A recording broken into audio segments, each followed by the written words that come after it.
Assalamualaikum warahmatullahi wabarakatuh. Saya Nuriyah Afifah dari kelas 11 IPA 2 akan memaparkan peristiwa sekitar proklamasi kemerdekaan Indonesia.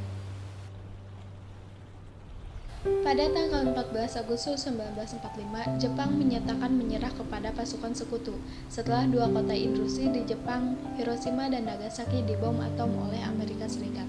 Dengan menyerahnya Jepang, maka Perang Dunia II pun berakhir.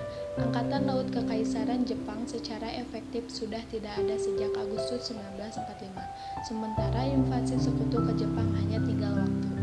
Kaisar Hirohito menyampaikan pidato radio di hadapan rakyat pada 15 Agustus 1945. Dalam pidato radio, Hirohito membacakan pemerintah kekaisaran tentang kapitulasi sekaligus mengumumkan kepada rakyat bahwa Jepang telah menyerah. Peristiwa Rengas Dengklok merupakan salah satu peristiwa yang sangat bersejarah bagi Indonesia. Peristiwa ini menjadi salah satu faktor di mana Indonesia mencapai puncak kejayaannya pada masa itu. Jadi, bagaimana peristiwa itu bisa terjadi? Peristiwa Rengas Dengklok dilatar belakangi karena adanya perbedaan pendapat antara golongan tua dengan golongan muda. Golongan tua seperti I.R. Soekarno dan Muhammad Hatta menginginkan bahwa proklamasi didiskusikan terlebih dahulu dengan PPKI, sedangkan golongan muda memaksa agar cepat-cepat diumumkan kemerdekaan. Selain itu, golongan muda tidak suka dengan PPKI yang tak ingin negara Jepang ikut campur dan tidak terpengaruh oleh Jepang. Penyusunan naskah proklamasi melibatkan tiga tokoh nasional, yakni Soekarno, Hatta, dan Ahmad Subarjo. Juga disaksikan oleh Miyoshi, Sukarni, Sudiro, dan B.M. Dian.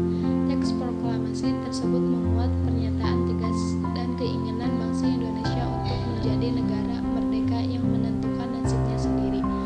Kalimat pertama dalam naskah dicetuskan oleh Ahmad Subarjo, sedangkan kalimat terakhir disumbang oleh Muhammad Hatta.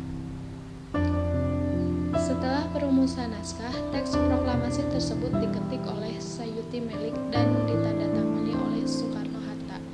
Kemudian teks itu digandakan dan disebarluaskan kepada masyarakat. Naskah proklamasi dibacakan pada 17 Agustus 1945. Soekarno membacakan teks proklamasi di hadapan rakyat Indonesia. Pembacaan teks itu dibarengi dengan pengibaran bendera pusaka serta lagu Indonesia Raya. Beberapa orang tampak mengucurkan air mata. Soekarno dan Hatta bersalaman. Melalui peristiwa bersejarah ini, Indonesia resmi menjadi negara berdaulat yang merdeka. Indonesia merdeka.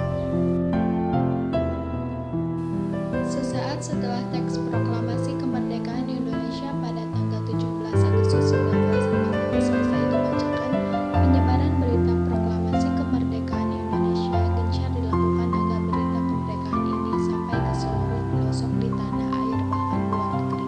Berbagai upaya ditempuh untuk kepentingan ini, baik melalui media seperti radio, koran, pamflet, coretan-coretan di dinding, dan gerbong-gerbong kereta api atau grafiti, maupun melalui lisan dari mulut ke mulut.